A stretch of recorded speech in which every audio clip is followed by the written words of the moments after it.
Hi friends, welcome to my channel. നിങ്ങൾ ആദ്യമായിട്ടാണ് എൻ്റെ ചാനൽ കാണുന്നതെങ്കിൽ സബ്സ്ക്രൈബ് ചെയ്യാൻ മറക്കരുത്. സബ്സ്ക്രൈബ് ചെയ്യാതെ കാണുന്ന ഒരുപാട് പേരുണ്ട്, അപ്പോൾ ഒന്ന് സബ്സ്ക്രൈബ് ചെയ്തേക്കണേ. കൂടാതെ അടുത്തുള്ള പാട്ടുകൾ അപ്ലോഡ് ചെയ്യുമ്പോൾ അറിയാനായി ആ ബെല്ലൈക്കൺ കൂടി ഒന്ന് പ്രസ് ചെയ്തേക്കാം. അപ്പോൾ നമുക്ക് കഥയിലേക്ക് കടക്കാം. അസുരൻ്റെ വധു ഭാഗം 27. രചന ഫൗസിയ നൗഷാദ്. കൃഷ്ണ ഫോണെടുത്ത് ആദ്യക്ക് മിസ് കോൾ അടിച്ചു. കോള് കാത്തിരുന്നത് പോലെ അവൻ തിരികെ വിളിച്ചു. ഇപ്പോഴാണോടി വിളിക്കുന്നത്? മാനസി എത്തിയിട്ട് ഏതാണ്ട് 2 മണിക്കൂർ കഴിഞ്ഞു. അവളുടെ ഒരു ഉത്തരവാദിത്തം വെച്ചിട്ട് പോടി. കലിപ്പായിക്കൊണ്ടവൻ കോള് കട്ടാക്കി. കൃഷ്ണയ്ക്ക് തൃപ്തിയായി. ഇതെല്ലാം കേട്ട് അടുത്ത് സ്നേഹ ഉണ്ടായിരുന്നു. സ്നേഹയും ആദിയും ഓഫീസ് മുറിയിലായിരുന്നു. ഓഫീസ് വർക്കിലാണ്. സ്നേഹ ആദിയുടെ അടുത്തായിരുന്നു. നെർവസ് ആയിരിക്കുന്ന ആദ്യ അവളൊന്ന് നോക്കി. സർ, എന്താ? കോഫി വേണോ? താഴെ സെർവൻസിനോടൊന്ന് പറഞ്ഞേക്ക്, അവർ കൊണ്ടുവരും. സ്നേഹ താഴേക്ക് പോയി. അവൾ തന്നെ കോഫി ഉണ്ടാക്കി. അപ്പോഴേക്കും വല്യമ്മമാർ അവളുടെ അടുത്തുകൂടി. ഇന്നാ മൂദേവിയില്ല, നല്ല അവസര, വേറെ ഒന്നും നോക്കണ്ട, അവന് വീഴ്ത്തണം. ഓക്കെ, സ്നേഹ സമ്മതിച്ചു. തലയിൽ കൈവച്ച് ടേബിളിൽ തലവെച്ച് കിടക്കുന്ന ആദിയുടെ അടുത്ത് സ്നേഹ ഇരുന്നു. Sir, coffee. അവൻ കോഫി വാങ്ങി. അവൾ കുറച്ചുകൂടെ അടുത്തിരുന്നു. അവൾ കാലൽപ്പം ഉയർത്തി വെച്ചു. ഷോർട്ട് സ്കേർട്ട് ആയതുകൊണ്ട് തന്നെ അവളുടെ തുട വെളിവായി. ആദ്യത് ശ്രദ്ധിച്ചില്ല. അവൻ കോഫി കുടിക്കുകയാണ്. അവൾ ധരിച്ചിരുന്ന ഷർട്ടിൻ്റെ മേലെയുള്ള 2 ബട്ടൺസ് കൂടി അഴിച്ചിട്ടു. അവൾ ആദിയുടെ തോളിൽ തലവെച്ചു. അവളുടെ ആ പെരുമാറ്റത്തിൽ ഞെട്ടി ആദി പിന്മാറി. അവൻ അവളെ നോക്കി. ചീ, എന്താ ഇത്? അവൻ്റെ മുഖത്ത് വെറുപ്പ് പ്രകടമായി. സർ, എനിക്ക് സാറിനെ ഇഷ്ടമാണ്, ഒരുപാട്. കൃഷ്ണ സാറിൻ്റെ സ്വത്ത് മാത്രമാണ് സ്നേഹിക്കുന്നത്. എനിക്ക് സാറില്ലാതെ പറ്റില്ല.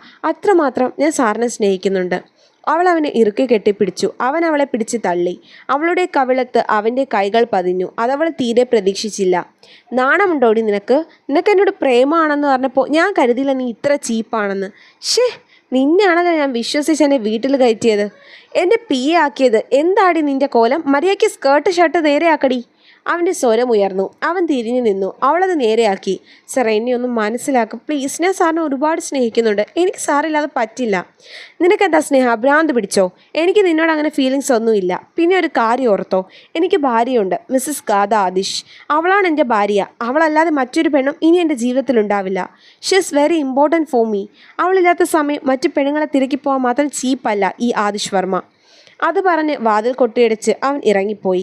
അവന് വല്ലാത്ത ദേഷ്യം തോന്നി. അവൻ മുറിയിൽ നിന്ന ഫ്ലവർ വേസ് എറിഞ്ഞു പൊട്ടിച്ചു. ദേഷ്യം നിയന്ത്രിക്കാനാവാതെ വന്നപ്പോൾ ആദ്യ ചുറ്റും നോക്കി. ഹാങ്ങറിൽ കൃഷ്ണയുടെ ഒരു ചുരിദാർ ഉണ്ടായിരുന്നു. അവനതെടുത്ത് മുഖത്തോട് ചേർത്ത് ശ്വസിച്ചു. കൃഷ്ണയുടെ ഗന്ധം, മത്തു പിടിപ്പിക്കുന്ന സുഗന്ധം, അതവളുടേത് മാത്രമാണ്. അവന് അവൾ അടുത്തുള്ളതുപോലെ തോന്നി. കൃഷ്ണയോട് എന്താണ് ഫീലിങ്സ് എന്ന് ആദിക്ക് തന്നെ മനസ്സിലാവുന്നുണ്ടായിരുന്നില്ല. പക്ഷേ അവൾക്ക് വേണ്ടി അവൻ്റെ ഹൃദയം തുടിക്കുന്നത് അവൻ അറിഞ്ഞു. അവൻ്റെ മനസ്സിൽ അവളുടെ സ്ഥാനം ഏറെയായി വരുന്നത് പോലെ. സ്നേഹിക്കില്ലെന്ന് കരുതിയിട്ടും അവൾ ഹൃദയം തുറന്ന് പ്രവേശിക്കുന്നു. കൃഷ്ണഗാഥ. അവളോട് തോന്നുന്ന ഫീലിങ്സ് ഒന്നും മറ്റാരോടും തോന്നുന്നില്ല. സ്നേഹ അങ്ങനെ ചെയ്തപ്പോൾ ഉണ്ടായ ദേഷ്യം അതെവിടെ നിന്നാണ് അവന് അറിയില്ല. അങ്ങനെ എല്ലാ പെണ്ണുങ്ങളോടും അടുക്കുന്ന സ്വഭാവമല്ല അവൻ്റേത്. ആ ഹൃദയത്തിലാണ് ഇപ്പോൾ കൃഷ്ണ കയറി കൂടിയത്. എന്നാലും മറ്റേ പെൺകുട്ടി എവിടെയാവും ഇപ്പോൾ? ആരാവും അവൾ? ഒരുപക്ഷെ അവളുടെ വിവാഹം കഴിഞ്ഞിരിക്കാം. അവൾക്ക് തന്നെ അറിയ പോലും ഇല്ലായിരിക്കാം. അതൊന്നും അല്ല പ്രശ്നം. ആ പെൺകുട്ടി എവിടെയാണെങ്കിലും അവൾ സന്തോഷമായിരിക്കുന്നോ എന്ന് അന്വേഷിക്കണം. അല്ലെങ്കിൽ ഒരിക്കലും മനസമാധാനം ഉണ്ടാവില്ല. അവൻ ഓർത്തു. എന്തായി സ്നേഹ, നടന്നോ? അവനെന്തിനാ ദേഷ്യപ്പെട്ടത്? സ്നേഹ മുഖത്തെ പാട് വല്യമ്മമാരെ കാണിച്ചു. എൻ്റെ ഈശ്വര, അവൻ നിന്നെ അടിച്ചോ മോളെ? അയ്യോ, ഇതവളുടെ വശീകരണം തന്നെ. കൈവിഷം കൊടുത്ത് വെച്ചേക്കുമല്ലേ അവള്. അവനിപ്പോൾ എല്ലാവരോടും ദേഷ്യ. സാരമില്ല മോളെ. ആദ്യ സാർ അടിച്ചതിലല്ല എനിക്ക് വിഷമം. സാറിൻ്റെ മനസ്സിൽ അവൾ കയറിക്കൂടി. കൃഷ്ണ മാത്രമേ ഉള്ളൂ ഇപ്പോൾ. അവളെക്കുറിച്ചാണ് പറഞ്ഞത്. ഇനി മറ്റൊരു പെണ്ണ് ഉണ്ടാവില്ലെന്ന്. അതൊക്കെ വെറുതെ, നമുക്കതൊക്കെ ശരിയാക്കാം. അവളെ എന്നേക്കുമായി അവൻ്റെ മനസ്സിൽ നിന്നിറക്കണം. അതിനുള്ള വഴിയൊക്കെ ഞങ്ങളുടേലും ഉണ്ട്. അവർ അവളെ ആശ്വസിപ്പിച്ചു. സ്നേഹയുടെ മനസ്സിൽ കൃഷ്ണയോടുള്ള പക ആളിക്കത്തി. ആദിഷിനെ സ്വന്തമാക്കണമെന്നുള്ള ആഗ്രഹം ഉള്ളിനുള്ളിൽ ആഴത്തിലിറങ്ങി. കോളേജ് സമയം കഴിഞ്ഞിട്ടും ആരുഷ് വീട്ടിലെത്തിയില്ല. സമയം 7 മണി കഴിഞ്ഞിരുന്നു. ആദ്യം അവളെ തിരക്കി, പക്ഷേ അവൾ എത്തിയിരുന്നില്ല. അവൻ അവളെ കോൾ ചെയ്തു. Phone switched off. ആവണി, അമ്മുവിനെ പിക്ക് ചെയ്തില്ലേ നീ? അമ്മു, അവൾ തനിയെ വരാൻ സെമിനാറോ പ്രാക്ടീസോ എന്തോ ഉണ്ടെന്ന് പറഞ്ഞിരുന്നു. ഈ രാത്രിയോ? ആദിക്ക് വല്ലാത്ത ദേഷ്യം വന്നു. അവന് പെട്ടെന്ന് നന്ദുവിൻ്റെ നമ്പറിൽ നിന്നൊരു മെസ്സേജ്. അവനത് ഓപ്പൺ ആക്കി. ആരുഷിയുടെയും ഒരു ചെക്കൻ്റെയും ഫോട്ടോ. തിയേറ്ററിന് മുന്നിൽ നിൽക്കുന്നുണ്ട് അവർ. ആദിയുടെ ഹൃദയത്തിൽ ഒരു തീക്കനൽ പുകഞ്ഞു. ഒന്ന് ശാന്തമായിരുന്ന അവൻ്റെ മനസ്സിൽ വീണ്ടും തീയെരിഞ്ഞു. അവൻ ആ ഫോട്ടോ ഒന്നുകൂടെ സൂം ചെയ്തു. വിവേക്! അവൻ പല്ല് കടിച്ചു. അവൻ അവളെയും കാത്ത് ഹോളിലിരുന്നു. 8 മണിയായി അവൾ വീട്ടിലെത്താൻ. ആദ്യം കണ്ട് അവളൊന്ന് നടുങ്ങി. പക്ഷേ അവളത് പ്രകടമാക്കിയില്ല. ഏട്ടൻ നേരത്തെ വന്നോ കമ്പനിയിൽ നിന്ന്? നേരത്തെയോ? സമയം 8 ആയല്ലോ. നീ എവിടെ പോയിരുന്നു? ഓ ഞാൻ കോളേജിലുണ്ടായിരുന്നു. അവിടെ കോളേജ് ഡേ പ്രോഗ്രാം പ്രാക്ടീസ്. ഈ പാതിരാത്രി വരെയോ? ആ അതെ ഏട്ടാ. ആദ്യം അവൾക്ക് സമീപം വന്നു. അവൻ്റെ കണ്ണ് ചുവന്നിരുന്നു. ആരുഷിയുടെ ഹൃദയമിടിപ്പ് കൂടി. എന്തായിരുന്നു കോളേജിൽ? അവൾക്കെതിരെ നിന്ന് അവൻ ചോദിച്ചു. പ്രാക്ടീസ്. അവൾ പറഞ്ഞു തീരുന്നതിന് മുന്നേ അവൻ്റെ കൈകൾ അവളുടെ കവിളിൽ ആഞ്ഞു പതിച്ചു. അവൻ്റെ അടിയിൽ അവൾ നിലത്ത് വീണു പോയിരുന്നു. അവൾ കരയാൻ തുടങ്ങി. ശബ്ദം കേട്ട് എല്ലാവരും വന്നു. അവൻ്റെ ആ ഒരു പ്രതികരണം എല്ലാവരെയും ഞെട്ടിച്ചു. അവൻ ആരുഷിയെ അങ്ങനെ ദേഷ്യപ്പെടാറോ തല്ലാറോ ഇല്ല. അത്ര സ്നേഹമാണ്. ഏട്ടാ ഞാൻ മിണ്ടിപ്പോവരുത്. കണ്ടവൻ്റെ കൂടെ തിയേറ്ററിലാണോ നിനക്ക് പ്രാക്ടീസ്? അവൾക്ക് മനസ്സിലായി അവനത് തിരിച്ചറിഞ്ഞെന്ന്. അവൾക്കൊന്നും പറയാനുണ്ടായിരുന്നില്ല. അവനവളുടെ മുടിക്ക് കുത്തിപ്പിടിച്ചു. എന്നു മുതൽ എന്നോട് നീ കള്ളം പറയാൻ തുടങ്ങിയത്? ഒരിക്കൽ കൂടെ അവൻ അവളുടെ മുഖത്ത് വലിച്ചടിച്ചു. ആരുഷി തടഞ്ഞില്ല. മാനസി തടയാൻ വന്നു. മാറി നിക്കടി, ഇവളെ ഇന്ന് ഞാൻ വെച്ചേക്കില്ല. ഗീതയും വല്യമ്മമാരും മനസ്സിൽ ചിരിച്ചു. നന്ദുവിനെ അടിച്ചിറക്കിയതല്ലേ, തമ്മി തല്ലട്ടെ എന്ന് അവരും കരുതി. ഏട്ടാ വിടേട്ടാ. വിവേകല്ലേ ഇവൻ? അതെ. ഏട്ടൻ എങ്ങനെ? ഇങ്ങോട്ട് ചോദ്യം വേണ്ട. അവൻ നിജ ആരാടി? ഫ്രണ്ട് ആയതുകൊണ്ടാണോടി രാത്രി ട്രിപ്പ്?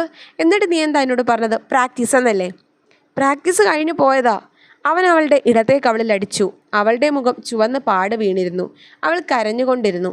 എന്നു മുതലാ നീ എന്നോട് കള്ളം പറയാൻ തുടങ്ങിയത്? നിന്നെ കണ്ണടച്ച് വിശ്വസിച്ചതാ എൻ്റെ തെറ്റ്. ഇനി മേലിൽ നീ അവനെ കാണില്ല. ഈ വീട്ടിൽ നിന്ന് ഇറങ്ങിപ്പോവരുത്. അവൻ നിൻ്റെ ആരാടി? അവന് നീയായി ഇന്ന് പ്രണയത്തിലായി.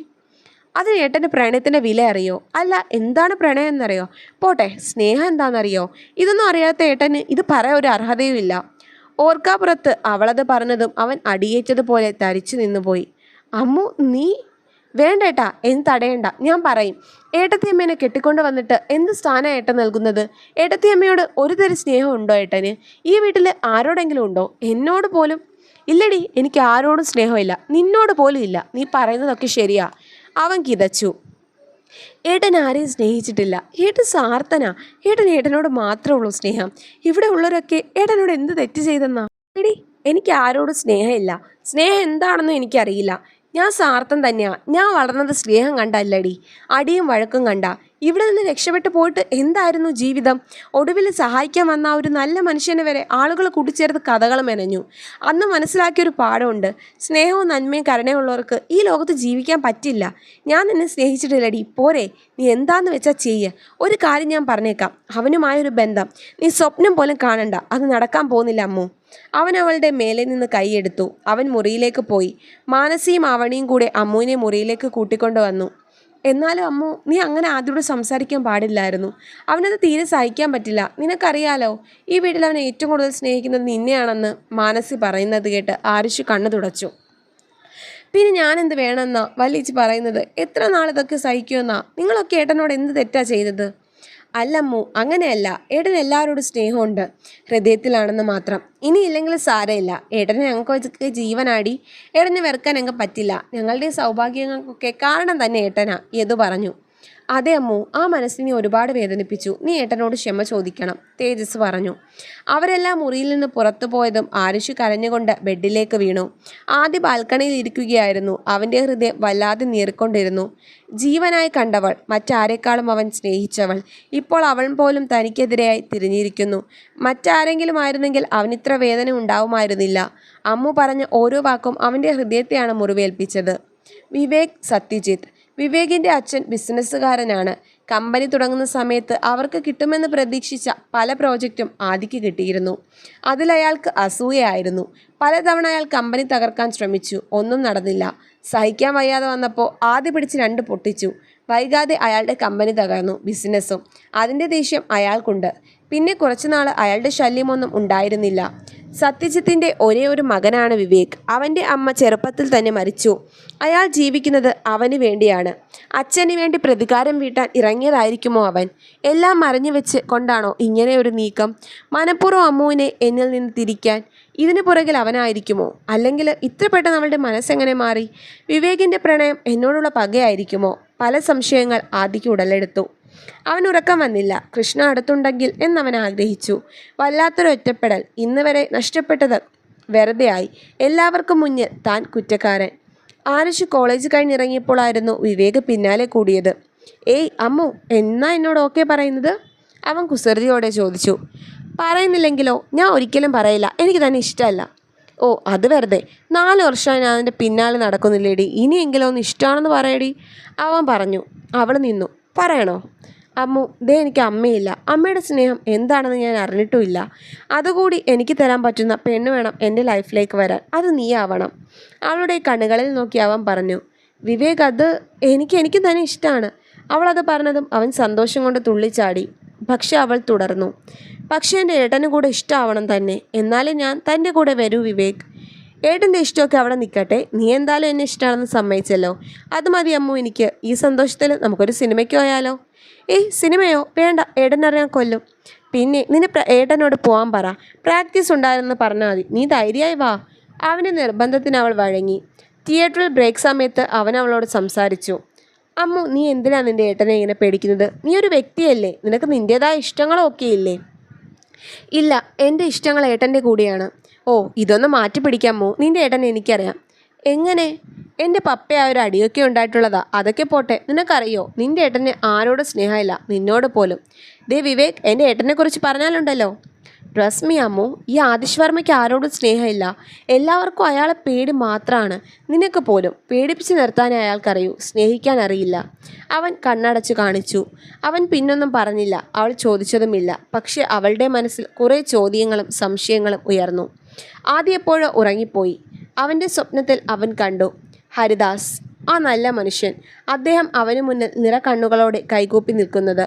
അവൻ പെട്ടെന്ന് തന്നെ ഞെട്ടിപ്പിടഞ്ഞ് എഴുന്നേറ്റു. അദ്ദേഹം അവസാനമായി ആവശ്യപ്പെട്ടത് അത് മാത്രമായിരുന്നു. അദ്ദേഹത്തിൻ്റെ മകളെ വിവാഹം ചെയ്യണമെന്ന്, അവളെ പൊന്നുപോലെ നോക്കണമെന്ന്, അദ്ദേഹത്തിന് അവൾ രാജകുമാരിയാണെന്ന്. എന്തായിരുന്നു അവളുടെ പേര്? അതുപോലും അവന് ശരിയായ ഓർമ്മയില്ല. അവിടെ നിന്ന് വീട്ടിലേക്ക് വന്നതും അവനെല്ലാം മറന്നു. അദ്ദേഹത്തിൻ്റെ ആ അപേക്ഷ മാത്രം അവൻ്റെ മനസ്സിൽ നിലനിന്നു. ആ പെൺകുട്ടിക്ക് അതിനെക്കുറിച്ച് അറിയില്ല. അവളെ കണ്ടെത്തിയാൽ കൃഷ്ണയ്ക്ക് പകരം അവളെ സ്വീകരിക്കാനാവുമോ? ഏയ്, വേണ്ടിവരില്ല. കാരണം ഇത്ര നാളായില്ലേ. അവളുടെ വിവാഹം കഴിഞ്ഞ് കുട്ടികളുമുണ്ടാവും. അവൾക്ക് എന്നെപ്പറ്റി അറിയുക പോലുമില്ല. പിന്നെ എങ്ങനെയാണ് അവൾ കാത്തിരിക്കുക? അങ്ങനെ ആയാൽ മതിയായിരുന്നു. കൃഷ്ണ, അവളിൽ നിന്നൊരു മടങ്ങിപ്പോക്ക് അസാധ്യമാണ്. അവൻ അന്ന് രാത്രി മുഴുവൻ ഓരോന്ന് ചിന്തിച്ചിരുന്നു. അമ്മയെ കാണണമെന്ന് തോന്നി. പക്ഷേ അവൻ ആ ആഗ്രഹം തൽക്കാലം ഉള്ളിലൊതുക്കി. അമ്മ പൂർണ്ണ ആരോഗ്യം പ്രാപിച്ചിട്ട് മതി. അല്ലെങ്കിൽ ഇവിടെ വന്ന് സ്ഥിതി വഷളാവും. പിറ്റേന്ന് രാവിലെ അവൻ ഓഫീസിൽ പോവാൻ റെഡിയായി. എന്നത്തെയും പോലെ ഉഷാറുണ്ടായിരുന്നില്ല. ഇന്നലെ നടന്നത് അവൻ്റെ മനസ്സിൽ അങ്ങനെ തന്നെ നിന്നു. അവന് വല്ലാത്ത വേദന തോന്നി. ഓർക്കും തോറും സഹിക്കാൻ വയ്യ. പെട്ടെന്ന് അവൻ്റെ ഫോണിൽ കോള് വന്നു. അവൻ ഫോൺ എടുത്തു. സാറ് പറഞ്ഞ ആളെ കണ്ടു കിട്ടി. ഹരിദാസ് മേനോൻ. ഇപ്പോഴാണോ തനിക്കത് കിട്ടുന്നത്? അന്വേഷിക്കാൻ തുടങ്ങിയിട്ട് കുറേ കാലമായല്ലോ. സാർ എന്നെ അങ്ങനെ കൊച്ചാക്കരുത്. യാതൊരു വിവരവും ഇല്ലാതെ ഒരു പേര് പറഞ്ഞിട്ട് ആളെ അന്വേഷിക്കാൻ പറഞ്ഞാൽ ഞാൻ എവിടെ നിന്നാണ് അന്വേഷിച്ച് കണ്ടെത്തുക? ഒരുപാട് പേരുടെ ഡീറ്റെയിൽസ് സാറിന് ഞാൻ അയച്ചു തന്നു. അപ്പോഴേക്ക് സാറ് പറഞ്ഞത് അതല്ല അദ്ദേഹത്തിൻ്റെ ഫാമിലി എന്നാണ്. ഇപ്പോൾ കിട്ടിയത് മാച്ചിങ് ആണ്. ഹരിദാസ് മേനോൻ, ഭാര്യ ലക്ഷ്മി, 3 മക്കൾ. ഞാൻ സാറിന് ഫോട്ടോ വാട്സപ്പ് ചെയ്തിട്ടുണ്ട്. ആദ്യം ഫോൺ ഓണാക്കി നോക്കി. ആ ഫോട്ടോ കണ്ട് അവൻ്റെ കയ്യിലിരുന്ന ഫോൺ വിറച്ചു. ഒരു നിമിഷം അവൻ്റെ ഹൃദയം നിലച്ചതുപോലെയായി. ഹരിദാസിൻ്റെയും ലക്ഷ്മിയമ്മയുടെയും വിവാഹ ഫോട്ടോ. ഇത് കൃഷ്ണയുടെ അമ്മ അല്ലേ? അപ്പോൾ ഹരിദാസ് മേനോൻ കൃഷ്ണഗാഥയുടെ അച്ഛനാണോ? അവൻ ആ നമ്പറിലേക്ക് തിരികെ വിളിച്ചു. ഇത് ശരിയായ വിവരം തന്നെയാണോ? എന്താണ് അവരുടെ മക്കളുടെ പേര്? മൂത്തത് കൃഷ്ണഗാഥ, ഡോക്ടറാണ്. രണ്ടാമത്തേത് അനുരാധ, കറൻ്റ്ലി കോമ സ്റ്റേജിലാണ്. മൂന്നാമത്തേത് ഒരു ദേവി നന്ദന. ഓക്കെ, താങ്ക് യു, ഞാൻ വിളിക്കാം. അവൻ കോള് കട്ട് ചെയ്തു. അവൻ്റെ ഹൃദയം അതിവേഗം ഇടിച്ചു. അവന് വിശ്വസിക്കാനായില്ല. ആദി ഓടിക്കിതച്ച് കൃഷ്ണയുടെ അലമാര തുറന്നു. അടുക്കി വെച്ചിരിക്കുന്ന അവളുടെ വസ്ത്രങ്ങൾക്കിടയിൽ പരിശോധിച്ചു. പെട്ടെന്ന് അവൻ്റെ കയ്യിൽ എന്തോ തടഞ്ഞു. അവനത് വലിച്ചെടുക്കാൻ നേരം ഒരു ഫോട്ടോയോടൊപ്പം ഒരു ചെറിയ ബോക്സ് കൂടെ താഴെ വീണു. അവൻ വിറയ്ക്കുന്ന കൈകളോടെ അതെടുത്തു. ആ ഫോട്ടോയിലെ വ്യക്തിയെ അവന് മനസ്സിലായി. അതെ, അദ്ദേഹം തന്നെ, ഹരിദാസ് മേനോൻ. അതിൻ്റെ ഒപ്പം ബോക്സിൽ ഒരു ചെറിയ സ്വർണ്ണ പാദസരമുണ്ടായിരുന്നു. അവൻ തൻ്റെ അലമാര തുറന്ന് ഒരു ചെറിയ പൊതിയെടുത്തു. അതിലുമുണ്ടായിരുന്നു ഒരു പാദസരം. അവൻ കയ്യിലുള്ളതുമായി അത് വെച്ച് നോക്കി. അതെ, അവ ജോഡിയാണ്. അവൻ്റെ കയ്യിലിരിക്കുന്ന പാദസരത്തിൻ്റെ ജോഡിയാണ് കൃഷ്ണയുടേത്. അവൻ്റെ കണ്ണുകൾ നിറഞ്ഞു. വേദനയും സന്തോഷവും ഒക്കെ കൂടിക്കലർന്ന് അവൻ്റെ കണ്ണുകൾ പെയ്തു. അവൻ കുറേ കാലത്തിനു ശേഷം അന്ന് കരഞ്ഞു. നിറഞ്ഞൊഴുകുന്ന മിഴികൾ അവൻ തുടയ്ക്കാൻ കൂട്ടാക്കിയില്ല. ഒരുപാട് കാലമായി സൂക്ഷിച്ചു വെച്ചിരിക്കുന്നു ഒരു നിധി പോലെ. ഇത്ര അടുത്തുണ്ടായിട്ടും ഞാൻ നിന്നെ മനസ്സിലാക്കിയില്ലല്ലോ കൃഷ്ണേ. അദ്ദേഹത്തിൻ്റെ പ്രിയപ്പെട്ട മകൾ കൃഷ്ണഗാഥ, അവളെയാണോ ഈശ്വര ഞാൻ ഇത്ര നാൾ വേദനിപ്പിച്ചത്? അതിനെനിക്ക് എന്ത് അർഹതയാണുള്ളത്? എന്നെങ്കിലും ഇതിൻ്റെ അവകാശി കിട്ടുമെന്ന് ഉറപ്പായിരുന്നു. ദേ കിട്ടി, അടുത്തുണ്ടായിരുന്നു, വിധിയായിട്ട് കൂട്ടിമുട്ടിച്ചു. ഒരുപക്ഷെ ആ നല്ല മനുഷ്യൻ്റെ ആഗ്രഹം കൊണ്ടാവാം ദൈവം ഞങ്ങളെ ഒന്നിപ്പിച്ചത്. പക്ഷേ കൃഷ്ണയോട് എന്താണ് പറയുക? അവൾ അച്ഛന് എന്ത് സംഭവിച്ചു എന്നാണ് കരുതുന്നത്? ഇതൊക്കെ ഇന്നും സൂക്ഷിക്കണമെങ്കിൽ അവളുടെ മനസ്സിൽ ഇപ്പോഴും അച്ഛനുണ്ട്. പക്ഷേ അദ്ദേഹം ജീവനോടെ ഇല്ലെന്ന് ഞാൻ എങ്ങനെയാണ് അവളോട് പറയുക? ആകെ തളർന്നു പോയി. ഈ സത്യം ഒരിക്കലും കണ്ടെത്തേണ്ടിയിരുന്നില്ല. കൃഷ്ണയെ സ്നേഹിച്ചു കഴിഞ്ഞേനെ. പക്ഷേ ഇതെങ്ങനെ അവളോട് പറയുക? പറയുന്നതിന് മുന്നേ അവളുടെ മനസ്സിൽ എന്താണെന്നറിയണം. അന്ന് ഒരുപാട് തളർന്നാണ് അവൻ ഓഫീസിലേക്ക് പോയത്. എല്ലാം കൊണ്ടും അവൻ തകർന്നിരുന്നു. ലക്ഷ്മി അമ്മയ്ക്കൊപ്പം ഇരിക്കുകയായിരുന്നു കൃഷ്ണ. ആദ്യ വിളിച്ചോ മോളെ? ഇല്ലമ്മ. നീ ഇന്ന് വീട്ടിലേക്ക് പോകുന്നില്ലേ? അമ്മയ്ക്ക് എന്നെ പറഞ്ഞുവിടാൻ ധൃതിയായോ? ധൃതിയല്ല മോളെ, ആദ്യയുടെ കാര്യം ആരാ നോക്കുക? ഓ, അതിനിപ്പോൾ ഞാൻ വേണമെന്നില്ല അമ്മേ. അതൊക്കെ ഏട്ടൻ ഒറ്റയ്ക്ക് തന്നെയാണ് ചെയ്യുന്നത്. എന്താ മോളെ അങ്ങനെ? അവന് നിന്നോട് സ്നേഹമില്ലേ? പിന്നില്ലാതെ, എന്നെ ബുദ്ധിമുട്ടിക്കുന്നത് ഏട്ടൻ ഇഷ്ടമല്ല, അതാ. അവൾ കള്ളം പറഞ്ഞു. അമ്മ കുറേ നാളായി ഞാനൊരു കാര്യം ചോദിക്കണമെന്ന് വെക്കുന്നു. ഇത്ര നാൾ ഞാൻ ചോദിച്ചപ്പോൾ അമ്മ ഒഴിഞ്ഞു മാറി. പക്ഷേ ഇനി എനിക്ക് ശരിയായൊരു മറുപടി കിട്ടണം. അതിനുള്ള പ്രായമായില്ലേ എനിക്ക്? നീ കാര്യം തെളിച്ചു പറ മോളെ. അറിയുന്നതാണെങ്കിൽ ഞാൻ പറയാം, ലക്ഷ്മി അമ്മ പറഞ്ഞു. എൻ്റെ അച്ഛൻ എവിടെ അമ്മേ? പറ അമ്മേ, എൻ്റെ അച്ഛൻ എന്താ പറ്റിയത്? ലക്ഷ്മി അമ്മ പെട്ടെന്ന് അടിയേറ്റതുപോലെ സ്തബ്ധമായി. അവരുടെ കണ്ണ് നിറഞ്ഞു. അമ്മേ, എന്നോട് പറയമ്മേ. എൻ്റെ 8 വയസ്സിലാണ് അച്ഛനെ ഞാൻ അവസാനമായി കാണുന്നത്. എനിക്ക് അച്ഛനെന്ന് വെച്ചാൽ ജീവനായിരുന്നെന്ന് അമ്മയ്ക്ക് അറിയാലോ. അച്ഛനും അങ്ങനെ തന്നെയായിരുന്നു. ഇന്നും അച്ഛനെ കാത്തിരിക്കുകയാണ് ഞാൻ. മോളെ, എനിക്കറിയില്ല അദ്ദേഹം എവിടാന്ന്. അന്നാണ് ഞാനും അദ്ദേഹത്തെ അവസാനമായി കാണുന്നത്. പിന്നെ എങ്ങനെ എൻ്റെ അച്ഛനും അമ്മയും പിണങ്ങിയത്? അത് വലിയ കഥയാ മോളെ. ഞാൻ പറയാം, ഇനി ഒളിച്ചു വെച്ചിട്ട് എനിക്കെന്താ? ലക്ഷ്മി അമ്മ പറയാൻ ആരംഭിച്ചു. ദേവിയും അവരുടെ അടുത്തുണ്ടായിരുന്നു. അച്യുതേട്ടൻ തന്നെ കണ്ടെത്തി തന്നെയാ നിങ്ങളുടെ അച്ഛനെ. എന്നെ നോക്കി വളർത്തിയത് അച്യുതേട്ടനായിരുന്നു. അദ്ദേഹമായിരുന്നു എനിക്കെല്ലാം. അദ്ദേഹം ശ്രീകലയെ വിവാഹം കഴിച്ചതും അവർക്കെന്നെ കണ്ടുകൂടായിരുന്നു. എന്നെയും ഹരിയേട്ടനെയും തറവാട്ടിൽ താമസിപ്പിക്കുന്നതും അവർക്കിഷ്ടപ്പെട്ടില്ല. അവർ തമ്മിൽ അടിയായി. അത് കണ്ടപ്പോൾ എനിക്ക് സഹിച്ചില്ല. ഞാനും ഹരിയേട്ടനും എവിടേക്കെങ്കിലും മാറിക്കൊള്ളാമെന്ന് പറഞ്ഞു. അങ്ങനെ അച്യുതേട്ടൻ ഈ വീട് വാങ്ങിത്തന്നു. ഒപ്പം കുറച്ച് പൈസ തന്നു. ഒരു നല്ല തുകയുണ്ടായിരുന്നു. പെൺമക്കളല്ലേ, സൂക്ഷിക്കാൻ പറഞ്ഞു. നിങ്ങളുടെ അച്ഛൻ്റെ ജോലി കച്ചവടമായിരുന്നു. ഓരോ പട്ടണത്തിൽ പോയി സാധനങ്ങൾ എടുത്തും വിറ്റും ജീവിക്കുകയായിരുന്നു അച്ഛൻ്റെ പണി. പല സ്ഥലങ്ങളിലും സഞ്ചരിക്കേണ്ടി വരും. ഇവിടെ തന്നെ ജോലികൾ ഒരുപാടുണ്ടെങ്കിലും അവർ പാരമ്പര്യമായി വ്യാപാരികളായിരുന്നു. അതുകൊണ്ട് ജോലി ഉപേക്ഷിക്കാനായില്ല. തുടരും. അപ്പോൾ കഥ ഇഷ്ടമായെങ്കിൽ ലൈക്ക് ചെയ്യാനും ഷെയർ ചെയ്യാനും കമൻറ്റ് ചെയ്യാനും മറക്കണ്ട. നന്ദി.